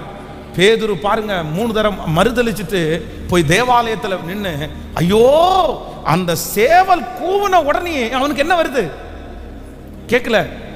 நம்ம என்ன வேணா நினைச்சுக்கலாம், சேவல் எதுக்கோ கூது, அதுக்காக நம்ம என்ன பண்ண முடியும், டைம் அந்த மாதிரி அதனால கூது அப்படின்னு நினைக்கலாம். ஆனா அந்த சேவல் கூன உடனே மனசுல ஒரு குற்ற உணர்வு வருது பாருங்களேன். அப்படியே ஃபீல் பண்றான் பாருங்களா, ஐயோ ஆண்டவரே நான் மறுதலிச்சிட்டேன் அப்படின்னு சொல்லி அந்த குற்ற உணர்வு வந்த உடனே மனம் கசந்து அழுகிறான். வேதம் சொல்லுகிற அந்த ஒரே ஒரு அழுக வருகிற நாட்களிலே அவனை ஒரு பெரிய அப்போஸ்தலனா மாற்றி பெரிய ஒரு ஊழியக்காரனாகவே மாற்றிருச்சு. நான் நம்புறேன். வாலிப தம்பி, நீ ஆண்டவரிடத்துல கேளு, தங்கச்சி நீ கேளு, என்ன கேளுன்னா, ஆண்டவரே எனக்கு ஒரு உணர்வுள்ள இருதயத்தை சொல்லுங்களேன் எல்லாருமே. ஹல்லேலூயா. எனக்கு ஒரு உணர்வுள்ள இருதயத்தை கர்த்தர் எனக்கு தருவீராக. கர்த்தர் எனக்கு ஒரு உணர்வுள்ள இருதயத்தை கர்த்தர் எனக்கு தருவீராக. உங்களுடைய மனைவியை திட்டுனது தப்புன்னு உங்களுக்கு ஒரு உணர்வுள்ள இருதயம் வேணும் பிரதர். கெட்ட வார்த்தை பேசுனது தப்புன்னு சொல்ற ஒரு உணர்வுள்ள இருதயம் வேணும் பிரதர். நீங்க கோவப்பட்டது தப்பு அப்படின்னு சொல்லி ஒரு உணர்வுள்ள இருதயம் உங்களுக்கு வேணும் பிரதர். இந்த உணர்வுள்ள இருதயம் இருக்கிற வரைக்கும் கர்த்தர் உங்களோடு கூட இருக்கிறார். உங்களை கர்த்தர் அவ்வளவு சீக்கிரமாய் கைவிடவே மாட்டார். நீங்க ஆண்டவருடைய அரவணைப்புக்குள்ள இருக்கிறீங்க. அந்த உணர்வுள்ள இருதயம் செத்து போயிடுச்சுன்னா, நான் நம்புறேன் இன்னைக்கு இந்த மாதத்துல கர்த்தரிடத்துல கேளுங்க, ஆண்டவரே பரவாயில்ல, நீங்க தாவீது வந்து எனக்கு தண்டனை வேண்டான்னு சொல்லுங்க, எனக்கு தண்டனை வேண்டான்னு சொல்லல. எப்படி சொன்னார் அப்படின்னு சொன்னா, என்னை மட்டாய் தண்டியும். ஏன்னா உங்க தண்டனையை தாங்குற அளவுக்கு எனக்கு என்ன இல்லை, எனக்கு பலன் இல்லை. அதே நேரத்தில் நீங்க தண்டனையை கொடுக்க வேண்டாம்னு நான் சொல்ல முடியாது. ஏன்னா நான் திருந்தணும்னா எனக்கு என்ன வேணும் அப்படின்னா, எனக்கு தண்டனை வேண்டும். இங்க இருக்கிற யாரோ ஒருத்தரத்துல இந்த சத்தத்தை கேட்கிறவங்க இடத்துல கர்த்தர் பேசுகிறார். மகனே நீ விழுந்து போனது எதற்காக? மகளே நீ விழுந்து போனதுக்கு எதற்காக? இவ்வளவு பெரிய சூழ்நிலை உங்களுக்கு வந்தது எதற்காக? கர்த்தர் சொல்லுகிறார், நீ உணர்வுள்ள இருதயத்தை மட்டும் வாங்கினாயே, திரும்பவும் உன்னை மறுபடியும் நான் கட்டுவேன் என்று கர்த்தர். நான் பேசினது தப்பு அப்படின்ற ஒரு உணர்வுள்ள இருதயத்தை கர்த்தர் எனக்கு கிருபையாய் கர்த்தர் நமக்கு தருவாராக. பல ஆபத்துகளில் இருந்து, உங்களை பல பிரச்சனைகளில் இருந்து உங்களை காப்பாத்துகிறது என்ன அப்படின்னு சொன்னா, உணர்வுள்ள இருதயம். ஆமேன் சொல்லுங்கள். சிம்சோனை குறித்து வேதம் சொல்லுகிறது, தெளிலாளுடைய வீட்டில் பார்த்தீங்க அப்படின்னு சொன்னா கர்த்தர் பல டைம் அவனை எச்சரிக்கிறாரு. எப்பா இவ வந்து கள்ளிப்பா, இவ மோசமான ஆளுப்பா, உன்னை பிடிச்சி கொடுக்கறதுக்காக தான்ப்பா பிளான் பண்றா, உன்னை வித்துருவாப்பா, உனக்காக காசு விலை பேசி இருக்காங்கப்பா. அப்பா ஆண்டவர் நிறைய டைம் வந்து அவனுக்கு ஒவ்வொரு வாய்ப்புகளாக கர்த்தர் கொடுத்தாரு. ஆனா இந்த சிம்சோனுக்கு என்ன இல்லை அப்படின்னு சொன்னா, அந்த இருதயம் என்ன அடையல சொல்லுங்க. அவன் இருக்கிறத ஆபத்துக்குள்ளதான் இருக்கிறான். அவனுடைய கண்ணுக்கு முன்னாடி லிட்டரலா தெரியுது, ஓப்பனா தெரியுது, இது தப்பு தான், இது தப்பு தான். நிறைய தம்பிங்க தங்கச்சிங்க என்கிட்ட சொல்லியிருக்காங்க, தப்பு தான் பாஸ்டர், என்ன பண்ண முடியும், தப்பு தான், நான் பண்ணுறது தப்புன்னு எனக்கு தெரியுது, நான் போகிற வழி சரியில்லைன்னு எனக்கு தெரியுது. என்ன பண்ண முடியும் இப்போ? அதுக்காக இது இல்லாமல் இருக்க முடியுமா? அதுக்கு அதெல்லாம் ஒன்றும் இல்லை பாஸ்டர், சும்மா. ஏன் இப்படி ஒருத்தர் ஒரு பையன்கிட்ட வந்து குடிக்காதப்பா, ஆண்டவருக்கு பிரியம் இல்லை, குடிக்காதப்பா உன் உடம்பு கெட்டு போயிடும் அப்படின்னு சொன்னால், இந்த ஏரியாவில் ஒருத்தர் இருக்கார், ஒரு ஐயா, கிட்டத்தட்ட அவருக்கு வந்து ஒரு 83 வயசு 84 வயசு இருக்கும். அவர் வந்து அவர் இருக்கார், இன்னைக்கு இருக்கிறார். அவர் என்ன பண்ணுவார், ஒரு குச்சி ஊண்டிட்டு நடந்து வருவார். டெய்லி சாயந்தரம் 8 மணிக்கு பிராண்டி ஷாப்பில் போய் ஒரு பாட்டில் ஃபுல்லாக வாங்கி நைட்டு பெட்டுக்கட்டில் வச்சு வராங்க. வச்சுட்டு காலையில் எந்திரிச்ச உடனே நம்ம காஃபி குடிக்கிற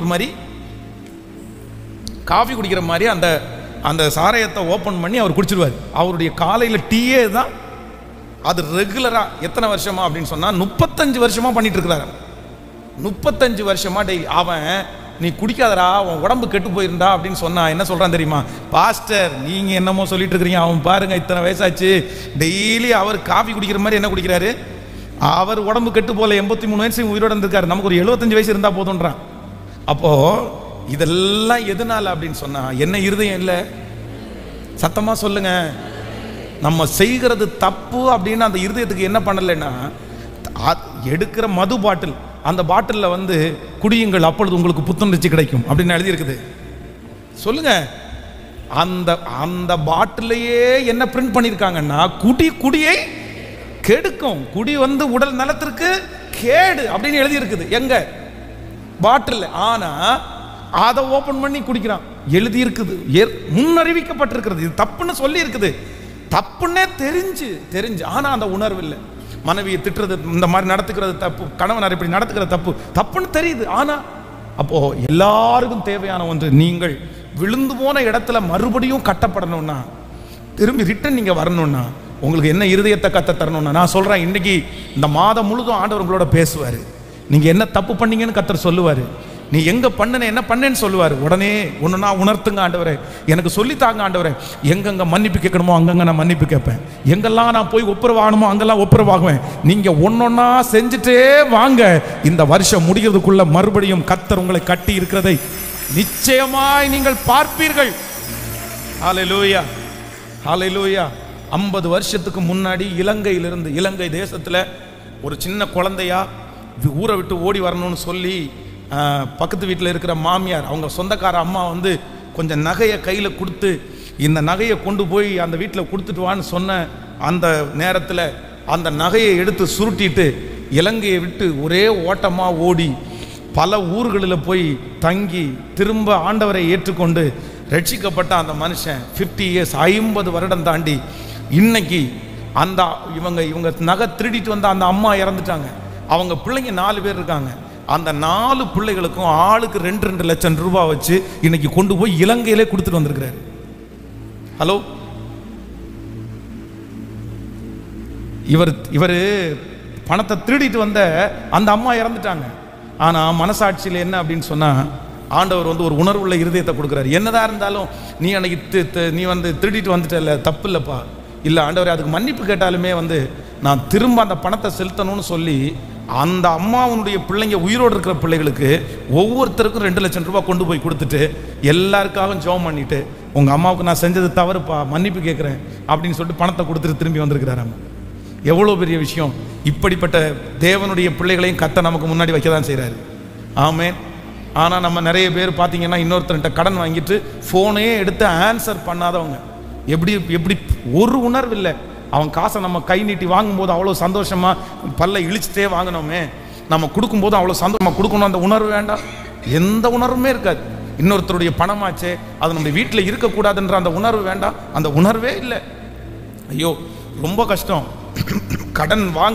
கடனில் கஷ்டப்படுற எல்லாருக்காக நான் ஜெபம் பண்ணுறேன். ஆனால் அதே நேரத்தில் நீங்கள் ஆண்டவரிடத்தில் கேட்கும்போது கேளுங்க, நான் வாங்கின கடனை திருப்ப கொடுக்கறதுக்கு எனக்கு பலன் தாங்க ஆண்டவரேன்னு சொல்லுங்க.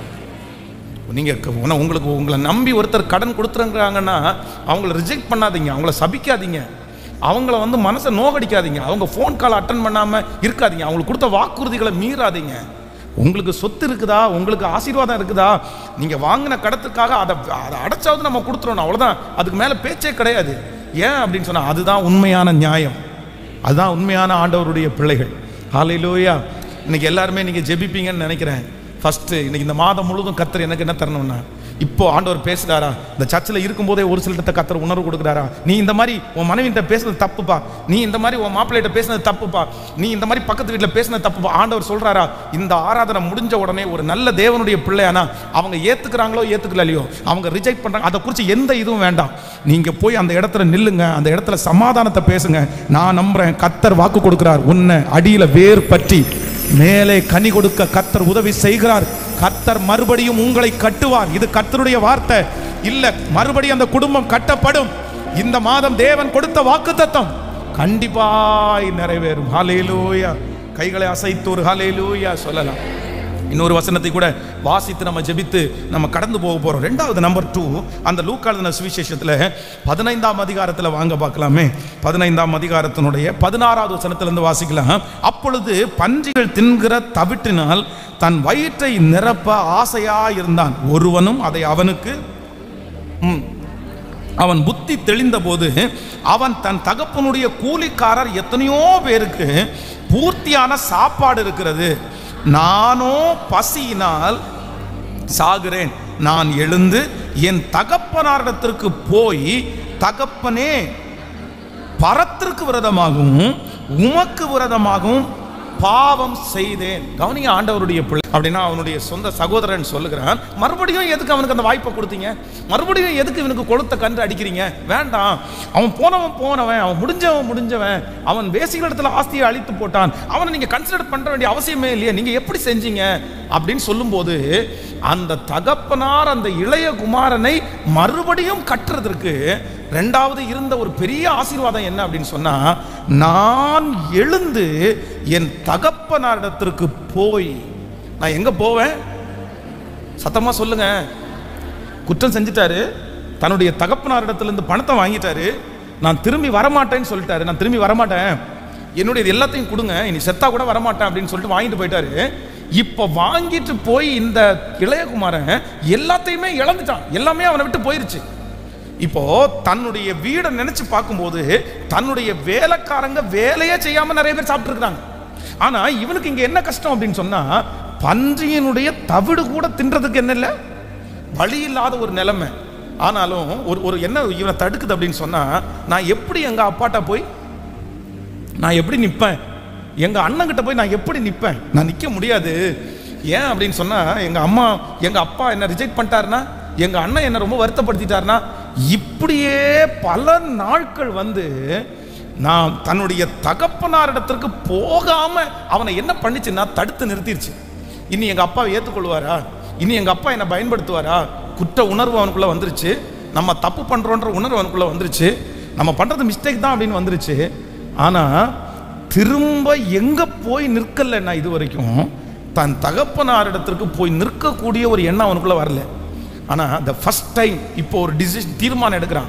என்ன தீர்மானம் அப்படின்னு சொன்னா, நான் என் தகப்பனாரிடத்திற்கு திரும்பவும் என்ன பண்ணுவேன் அப்படின்னு சொன்னா, சொல்லுங்க, அவர் என்ன மகனா ஏத்துக்காட்டி கூட பரவாயில்ல, கண்டிப்பா எங்க அப்பா ஒரு வேலைக்காரனாவது என்ன பண்ணுவாரு, சத்தமா சொல்லுங்க.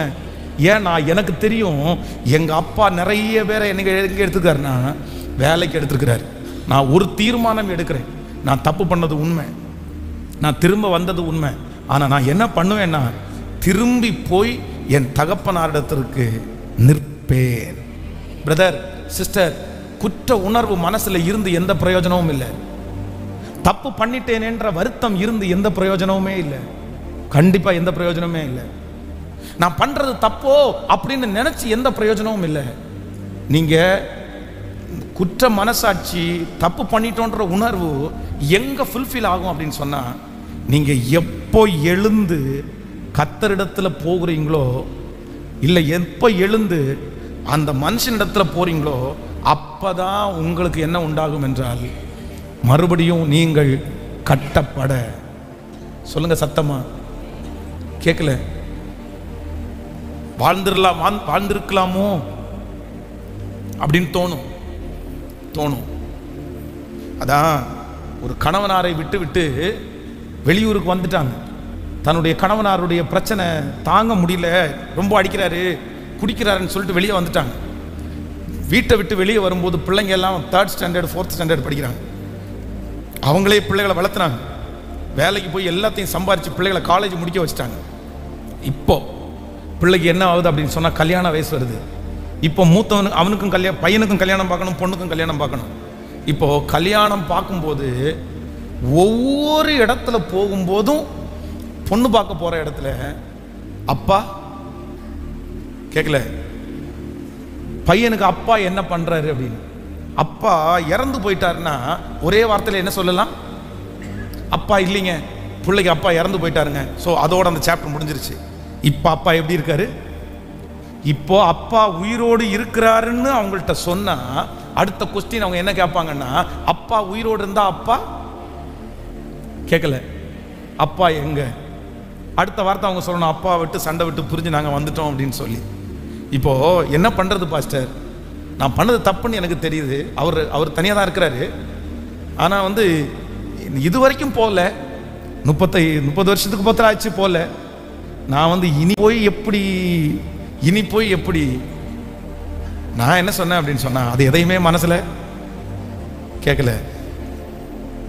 நிறைய பேருக்கு இது இந்த குற்ற உணர்வும் இதெல்லாம் வர்றது பெரிய விஷயம் இல்லை. எழுந்து மறுபடியும் போறோம் பாருங்க. அந்த அம்மா சிஸ்டர் பிரதர் அந்த இடத்தை நீங்க பிடிச்சிட்டு இருக்கிற வரைக்கும் கண்டிப்பாக நீங்க நமக்கு நிறைய நேரத்தில் பண்ணி கொடுக்குற தவிடு கூட என்ன செய்யாது, கேட்கல, கிடைக்காது. எனக்கு ஏசப்பாவை ரொம்ப பிடிக்கும், எனக்கு ஏசப்பாவை ரொம்ப பிடிக்கும், ஐ லவ் யூ ஜீசஸ் அப்படின்னு நல்லா இல்லை. அல்லனா ஃபோனுடைய வால்பேப்பரில் சாரி டேடி அப்படின்றது மட்டும் இல்லை. அது ஒரு சந்தோஷம் தான் சாரி டேடின்னு வைக்கிறது. ஆனால் என்ன பண்ணணும் அப்படின்னு ஆண்டவர் எதிர்பார்க்குறான்னா, நீ எழுந்து அங்கேயே இருக்காதப்பா, அதுலேயே பொலந்துட்டு என் தலையெழுத்து இதுதான், என் வாழ்க்கை இதுதான் அப்படின்னு நினச்சிடாதப்பா. இல்லை, உங்களை மறுபடியும் ஆண்டவர் கட்டணும்னா நீங்க அந்த இடத்திலிருந்து எழும்பி போகாம உங்களை மறுபடியும் என்ன பண்ண முடியாது அப்படின்னு சொன்னா, ஆண்டவரால கட்ட நீங்க மறுபடியும் ஜெபிக்க ஆரம்பிக்காம ஆண்டவர் உங்களை கட்ட முடியாது. மறுபடியும் அந்த ஊழியத்தை நீங்க தொடராம ஆண்டவர் உங்களை கட்ட முடியாது. மறுபடியும் நீங்க அந்த ஊழியத்தை வேகமாய் மற்றவங்களுக்கு அந்த சுவிசேஷத்தை சொல்லாம அந்த அற்புதம் நடக்காது. கர்த்தர் சொல்றாரு, நீ எழும்பி போ. ஒருவேளை ஃபர்ஸ்ட் டைம் ரிஜெக்ஷனா இருக்கலாம், ஃபர்ஸ்ட் டைம் உங்களை அங்கீகரிக்காம இருக்கலாம், பரவாயில்ல. ஒருவேளை திட்டுறவங்களா இருக்கலாம், சரி பரவாயில்ல. உங்களுக்கு வாய்ப்பு என்கிற ஒன்று கிடைக்குமானால் உண்மையா ஆண்டவர் உங்களை மறுபடியும் கட்டணும்னா நீங்க எழுந்து என் தகப்பனார் இடத்திற்கு. ஆனா தகப்பனார் இடத்துக்கு போகும்போது எங்க அப்பா என்னை கட்டி பிடிப்பாருன்ற அந்த உணர்வுல பக்கத்தில் இருக்கிற கையை பிடிச்சி சொல்லுங்க, நீங்க எழுந்து போகணும்னு நினைக்கும் போது என்ன அப்பா கட்டி பிடிப்பார் அப்படின்ற உணர்வு போகாதீங்க. என்னை ரிஜெக்ட் பண்ணினாலும் பரவாயில்லன்ற உணர்வுல போகணும். ஹலோ, நம்ம நன்மையை எதிர்பார்த்து போனா தானே தப்பு. இப்படி நீங்க எதிர்பார்த்து போலாம்ல. இந்த இளைய குமாரன் தன் தகப்பனாரிடத்திற்கு போவேன் என்று தீர்மானம் எடுக்கும் போது எங்க அப்பா என்ன ஏற்றுக்கொள்வாருன்னு நினைச்சு போல, எங்க அப்பா என்ன ரிஜெக்ட் பண்ணா கூட பரவாயில்ல, நான் ஒரு வேலைக்காரனா இருந்துடுறேன் அப்படின்னு நினைச்சிட்டு போயிட்டான். ஆனா வேதம் சொல்லுது அங்க என்ன முடிஞ்சிச்சு அப்படின்னு சொன்னா, காரியம் மாறுதலாய் முடிந்தது. காரியம் மாறுதலாய் முடிந்தது. தேவனே, நொறுங்குண்டதும் நறுங்குண்டதுமான இருதயத்தை நீர் புறக்கணியேன். இப்ப சொல்லுங்க பார்க்கலாம், நான் எழுந்து என் தகப்பன் இடத்திற்கு போய், தகப்பனே, உணப்போக்கு விரதமாகவும் பரத்திற்கு விரதமாகவும் நான் பாவம் செய்தேன். இனி உம்முடைய பிள்ளை என்கிறதற்கு எனக்கு தகுதியே இல்லை. ஆனால் வேலைக்காரர்கள் ஒருவனாக என்னை வைத்துக் கொள்ளும். ஹல்லேலூயா. கைகளை உயர்த்தி எல்லாருமே நன்றி அப்பா, நன்றி,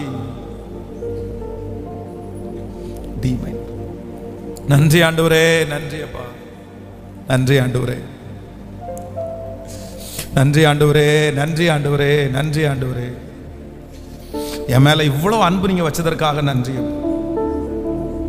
ஓ ஹல்லேலூயா. மண்ணான மனிதன் நான், என்னால் ஏதுமாகுமா? மண்ணான மனிதன் நான், என்னால் ஏதுமாகுமா? உம் பிள்ளையாய் நான் வாழ முடியுமா? உம் பிள்ளையாய் நான் வாழ முடியுமா? எல்லாரும் பாவி என் மீது ஏன் இந்த அன்பு ஒன்றும் புரியலையே, சித்தம் என் மீது வைத்திட்ட பின்னும் வாழ தெரியலையே, இன்னும் வாழ தெரியலையே. பாவி என் மீது ஏன் இந்த அன்பு ஒன்றும் புரியலையே, சித்தம் என் மீது வைத்திட்ட பின்னும் வாழ தெரியலையே, இன்னும் வாழ. ரெண்டு கைகளை மேல உயர்த்தி தேவனே முழு பலத்தோடு இயேசுவே வழி சத்தியமே, தேவனே இயேசுவே வழி சத்தியமே. பாவி என் மீது ஏன் இந்த அன்பு ஒன்றும் புரியலையே, சித்தம் என் மீது வைத்திட்ட பின்பும் வாழ தெரியலையே, இன்னும் வாழ தெரியலையே. மண்ணான மனிதன் நான், என்னால் ஏதுமாகுமா? மண்ணான மனிதன் நான், என்னால் ஏதுமாகுமா? உப்பிள்ளையாய் நான் வாழ முடியுமா? உப்பிள்ளையாய் நான் வாழ முடியுமா? பாவி என் மீது ஏன் இந்த அன்பு ஒன்றும் புரியலையே, சித்தம் என் மீது வைத்திட்ட பின்னும் வாழ தெரியலையே, இன்னும் வாழ தெரியலையே, இன்னும் வாழ தெரியலையே. ஆமென். பிரதர் சிஸ்டர், நம்முடைய மனசாட்சியில நம்ம இப்படி பண்ணியிருக்க கூடாதோ, இப்படி பண்ணிட்டோமே அப்படின்னு நினைக்கிறதுனால மட்டும் எந்த லாபமும் கிடைக்காது. நம்ம மிஸ்டேக் பண்ணிட்டோம், அந்த குற்ற மனசாட்சி நமக்குள்ள இருக்கிறதுனால மட்டும் அந்த நன்மை உண்டாகாது. நம்ம என்ன பண்ணணும்னு ஆண்டவர் எதிர்பார்க்கிறாருன்னா, நம்முடைய டிக்னிட்டியை விட்டு கீழே இறங்கி, ஹலோ, உங்க பெருமையை விட்டு கீழே இறங்கி, உங்களை தப்பா நினைச்சிருவாங்களோ அப்படின்றத விட்டு இறங்கி, நான் போய் சாரின்னு கேட்டா, நான் போய் ஒப்புரவானா இன்னும் தலைக்கு மேல ஏறுறாங்கன்னா என்ன பண்றது அப்படின்றது எல்லாத்தையும் விட்டுட்டு, உணர்வுன்னு ஒண்ணு வந்துச்சா, நம்ம இந்த இடத்துல தாழ்ந்து போயிருக்கலாம்னு நினைச்சிட்டா, உடனே என்ன பண்ணணும்னா எழுந்து போய். அதான் பேதுருவுக்கும் தேவனை காட்டி கொடுத்த யூதாஸ் காரியத்திற்கும் என்ன வித்தியாசம் நினைக்கிறீங்க? என்ன வித்தியாசம் நினைக்கிறீங்க? பேதுருவும் தன்னுடைய தான் செய்த தப்ப நினைச்சு பேதுரு வருத்தப்பட்டானா இல்லையா? தான் செய்த தவற நினைச்சு யூதாஸ் காரியத்தை வருத்தப்பட்டானா இல்லையா? ரெண்டு பேருமே வருத்தப்பட்டாங்க. பேதுரு வருத்தப்பட்டான், சேவல் கூறதுக்கு முன்னே 3 தரம் என்னை மறுதலிப்பாய் என்று தன்னிடத்தில் சொன்னதை நினைத்து கொண்டு வெளியே போய் மனம் கசந்து அழுதான். பேதுருவும் வருத்தப்பட்டான், யூதாசும் வருத்தப்பட்டான். ஆனா பேதுரு வருத்தப்பட்ட உடனே ஸ்ட்ரைட்டா எங்க வந்தாரு சொல்லுங்க? ஆண்டவரிடத்துல வந்தாரு. ஆண்டவரே, என்னை தூக்குனாலும் நீங்க தான், என்னை அடிச்சாலும் நீங்க தான், என்னை உதைச்சாலும் நீங்க தான், என்னை மன்னிக்க முடியும், உங்களால என்னை மன்னிக்க முடியும், என்னை தூக்கி எடுக்க முடியும்னு ஸ்ட்ரைட்டா விழுந்துட்டான். என்னை மன்னிச்சிருங்கன்னு விழுந்துட்டான். ஆனா யூதாஸ் காரியத்து தான் செய்த தவறை திருத்துவதற்கு மனுஷங்களிடத்துல போட்டான். அவனை போய் பார்த்தான், இவனை போய் பார்த்தான், இவனெல்லாம் பண்ணலான்னு நினைச்சான். ஆனா அத்தனை பேர் அவனை ரிஜெக்ட் பண்ணி தான் அனுப்பினாங்க. எங்களால முடியாதுப்பா அப்படின்னு. ஆண்டவருடைய பிள்ளைகளே, உங்க வாழ்க்கையில இருக்கிற சில தவறுகளை சரி செய்வதற்கு நீங்க எந்த கோடீஸ்வரன்ட்ட போனாலும் முடியாது. ஹலோ, உங்க வாழ்க்கையில ஏற்பட்ட சில மிஸ்டேக்க சரி செய்வதற்கு வக்கீல் முடியாது, சில போலீஸ்காரங்களால முடியாது, சில தலைவர்களால முடியாது. உங்க வாழ்க்கையில இருக்கிற சில கரெக்ஷன்ஸ, சில மிஸ்டேக்ஸ எதால மட்டும்தான் ரெடி பண்ண முடியும்னா, கர்த்தருடைய சமூகத்தில் நீங்க போய் உட்கார்றதுனால மட்டும்தான் அதை ரெடி பண்ண முடியும். சிலதை அவர் மட்டும்தான் கரெக்ட் பண்ண முடியும், சிலர் அவர் அதை மட்டும்தான் ரெடி பண்ண முடியும், வேற யாராலையும் முடியாதுங்க. வேற யாராலையும் முடியாது. ஏன்னா உருவாக்குகிறவர் அவர், செய்கிறவர் அவர். எத்தனை பேர் ஆமோதிக்கிறீர்கள்? கடந்த சில நாட்களுக்கு முன்பாக சர்ச்சில் இருக்கிற ஒரு சின்ன ஒரு எலக்ட்ரானிக் பொருள் ஒன்று வந்து ரொம்ப மோசமான சூழ்நிலையில் கெட்டு போயிடுச்சு. அப்போ வந்து அதை எடுத்து சரி இது என்ன பண்ணலாம் அப்படின்னு போய் ஒருத்தர்கிட்ட கேட்டால் தூக்கி போட்டு புதுசு வாங்கிருங்க, ஒரே வாரத்தில் முடிச்சிட்டாங்க. ஆனால் அந்த அந்த பொருளை ரிப்பேர் பண்ண அந்த மனுஷனை தேடி கண்டுபிடிச்சி, பிரதர் இதை ரெடி பண்ண முடியுமா, ரெடி பண்ணிடலாமா அப்படின்னு கேட்டால் சரி ட்ரை பண்ணலாம் அப்படின்னு சொல்லி அந்த மாதிரி பொருளை உருவாக்குற அந்த நபரிடத்தில் கொண்டு போய் கொடுத்த உடனே ரொம்ப அழகாக ரெடி பண்ணி சூப்பராக ரெடி ஆச்சு, எடுத்துகிட்டு போங்க அப்படின்ட்டாங்க. அப்போ நான் என்ன நம்புகிறேன் அப்படின்னு சொன்னால், நம்மை உண்டாக்கின கர்த்தரால தான் நம்மளை மறுபடியும் உருவாக்க முடியுமே தவிர நீங்கள் எந்த மனுஷனிடத்தில் போகிறதுனாலையும் உருவாக்க முடியாது. திருமண உறவை ஆரம்பித்தவர் கர்த்தர், திருச்சபையில வைத்த ஆரம்பித்தவர் கர்த்தர், பரிசுத்தவான்களை முன்குலையிலே ஆரம்பித்தவர் கர்த்தர். ஆண்டவர் உங்களோட இருந்தார். ஆண்டவர் இணைத்ததை கர்த்தர் மறுபடியும் இணைப்பார், கர்த்தர் மறுபடியும் கட்டுவார், கர்த்தர் மறுபடியும் உங்களை நிறுத்துவார். நம்புறவங்க நல்ல கரங்களை தட்டி அதற்கு இடம் கொடுக்கக்கூடிய ஒரு கிருபை, அதற்கு இடம் கொடுக்கக்கூடிய ஒரு கிருபை. ஹல்லேலூயா. இப்போ நீங்க ஒரு தீர்மானம் எடுங்க, நான் எழுந்து என் தகப்பனார் இடத்திற்கு என்ன பண்ணுவேன்னா போவேன். பிரதர் நீங்க ஜெபத்தை மறந்துட்டீங்க, வேதத்தை மறந்துட்டீங்க, அப்படியே போயிடாதீங்க பிரதர். நான் ஜெபத்தை மறந்துட்டேன், நான் வேதத்தை மறந்துட்டேன்னு சொல்லி அப்படியே போயிடாதீங்க. ஆனா திரும்பி நீங்க கட்டப்படணும்னா திரும்பி பைபிளை நீங்க என்ன பண்ணி தான் ஆகணும் சொல்லுங்க. மறுபடியும் நீங்க எடுத்து தான் பிரதர் ஆகணும், மறுபடியும் நீங்க முழங்கால் படிக்கிட்டா தான் பிரதர் ஆகும். சரி அது ஒருவேளை தடையா இருக்கலாம், நீங்க ஆரம்பிச்ச உடனே அது சரியாயிரும் சொல்ல முடியாது. ஆனா நீங்க முயற்சி எடுத்து உட்காருங்க. உங்களுக்காக வாக்கு கடங்காத பெருமிச்சுகளோடு வேண்டுதல் செய்கிற கர்த்தர் கண்டிப்பாக உங்களுக்கு சொன்னதை செய்ய மழவும் அவர் கைவிடவே மாட்டார். ஹல்லேலூயா, ஆமென். சோ என்னுடைய இருதயத்திலே நான் குற்ற மனசாட்சியோடு இருக்கிறதுனால என் வாழ்க்கை கட்டப்படுவதில்லை. என்னை மறுபடியும் ஆண்டவர் கட்டணும்னா நான் எழுந்து இந்த இடத்தை விட்டு நான் என்ன பண்ணணும்னா நான் எழும்பணும். இந்த இடம் பொல்லாத இடம்னு எனக்கு தெரியுது, இந்த இடம் மோசமான இடம்னு தெரியுது, இந்த ஃப்ரெண்ட்ஷிப் சரியில்லைன்னு தெரியுது, இந்த இடத்துல உட்கார்ந்தேன்னா நான் ஆவிக்குரிய வாழ்க்கையில் விழுந்துடுறேன்னு எனக்கு தெரியுது. இன்னும் வந்து சொந்தக்காரங்க, பாசக்காரங்க, அண்ணன் தம்பி, ஃப்ரெண்ட்ஸ் அப்படின்னு எப்படி உட்காந்துருப்பீங்க? அங்கே போனால் தான் விழுந்து போகிறோன்னு தெரியுது. அதுக்கப்புறம் எப்படி கவனிங்க. இந்த சிம்சோன் வந்து அந்த அந்த தெளிலால காயப்படுத்தக்கூடாதுன்னு நினைச்சான், தெளிலால காயப்படுத்தக்கூடாதுன்னு நினைச்சான். டெய்லி அவள் வந்து தன்னுடைய வார்த்தையினால அவனை வந்து அவ்வளோ கஷ்டப்படுத்துறா. என்னை இப்படி ஏமாத்திட்டேன்னு சொல்லும்போது அவளை ஏமாத்துறதுக்கு இவனுக்கு என்ன இல்லைன்னா மனசு இல்லை. சார் இந்த பொட்டப்பிள்ளை இவ்வளோ தூரம் ஏமாத்திட்டோமே அப்படின்னு நினைக்கிறான். ஆனா இவனை அவ ஏமாத்துறதுக்கு அவ என்ன பண்ணலைன்னா சொல்லுங்க, தயங்கவே இல்லை. 3 டைம் ஏமாத்திட்டான். அந்த ஏமாத்தினாலும் அவளுடைய ஒரே ஒரு எண்ணம், நீ எனக்கு சொல்ற வரைக்கும் நான் விட மாட்டேன் பிரதர். யாரோ ஒருத்தருக்காக, யாரோ ஒருத்திக்காக, ஏதோ ஒரு நபருக்காக நீங்க வந்து இவ்வளவு ஆண்டவர் உங்களோட பேசியும் அந்த இடத்தை அவங்கள காயப்படுத்தக்கூடாது, அவங்கள கஷ்டப்படுத்தக்கூடாது அப்படின்னு நினைச்சு உங்க வாழ்க்கையை நீங்க ஒரு நாளும் இழந்துடாதீங்க பிரதர், சிஸ்டர். ஒரு நாளும் இழந்துடாதீங்க.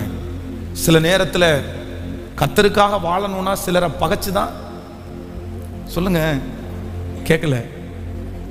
சில இடத்துல இல்லை அப்படின்னு சொன்னா எனக்கு இந்த இடத்துல நான் வருத்தமே படுத்த மாட்டேன்னு நினைச்சீங்கன்னா உங்களை அந்த இடத்துல இருந்து யாருமே தூக்கி எடுக்கவே முடியாது.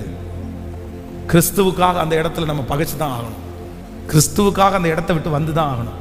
அந்த இடத்துல கர்த்தரா அவங்களா அப்படின்னு ஒரு மனசு வரும்போது அந்த இடத்துல கர்த்தர் தான் முக்கியம்.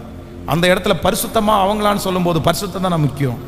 இதை செய்கிற ஒவ்வொருவரையும் கர்த்தர் மீண்டும் கட்டுவார், உங்களை ஆண்டவர் மீண்டும் கட்டுவார். எனக்கு ரொம்ப பிடிச்ச ஒரு வார்த்தை வேதத்தில் மறுபடியும்ன்ற வார்த்தை நிறைய இடத்துல இருக்காது. ஹோட்டலுக்கு போனால் திருப்பி சாப்பாடு எக்ஸ்ட்ரா வாங்கணும்னா சொல்லுங்க, இன்னைக்கு நிறைய ஹோட்டலில் அன்லிமிட்டெட் சாப்பாடு கட்டு. இன்னைக்கு சாப்பாடெல்லாம் என்ன வாங்க கேட்கல, லிமிட். பாருங்க, ஆடி ஆஃபர்னு போட்டிருக்கிறதுக்கு கீழே போட்டுருவான். ஆடிக்கு முன்னாடி வந்து வாங்கிட்டீங்கன்னா எந்த பொருள் வேணாலும் பிடிக்கலன்னா ரிட்டர்ன் பண்ணிடலாம். ஆனால் ஆடி ஆஃபரில் வாங்குற பொருளை நோ ரிட்டன் திரும்பி கொடுக்க முடியாது.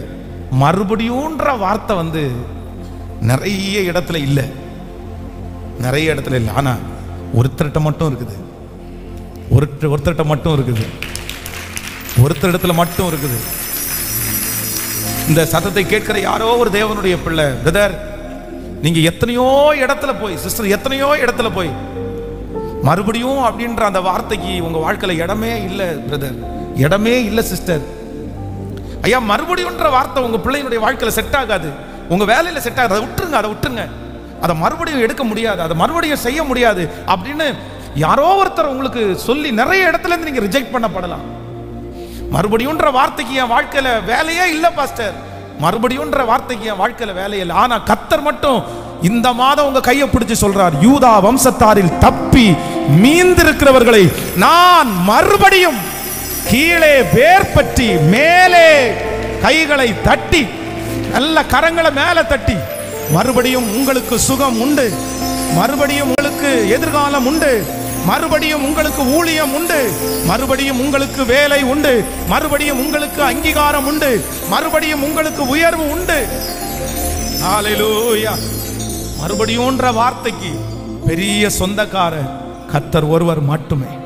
உங்களை என்னை இந்த இடத்துல கர்த்தர் ஒரு டைம் இல்ல, யாராவது சொல்லுங்க பார்க்கலாம், என்ன ஒரே ஒரு டைம் தான் ஆண்டவர் மன்னிச்சாருன்னு சொல்லுங்க பார்க்கலாம், என்ன ஒரே ஒரு டைம் தூக்கி எடுத்தாரு அதுக்கப்புறம் இல்லைன்னு சொல்லுங்க பார்க்கலாம்.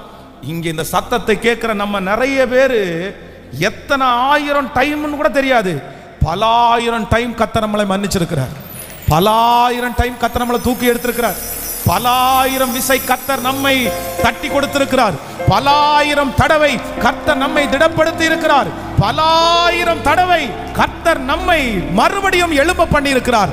அந்த தேவன் தான் வாக்கு கொடுக்கிறார், மறுபடியும் என்கிற வார்த்தை எனக்கு சொந்தமானது, மறுபடியும் மறுபடியும் மறுபடியும் என்று இதுவரையிலும் உன் வாழ்க்கையிலே எத்தனையோ அற்புதத்தை செய்த நான் இதிலையும் உன்னை மறுபடியும் மறுபடியும் கீழே வேர் பற்றி மேலே கனி கொடுக்க பண்ணுவேன். ஹல்லேலூயா.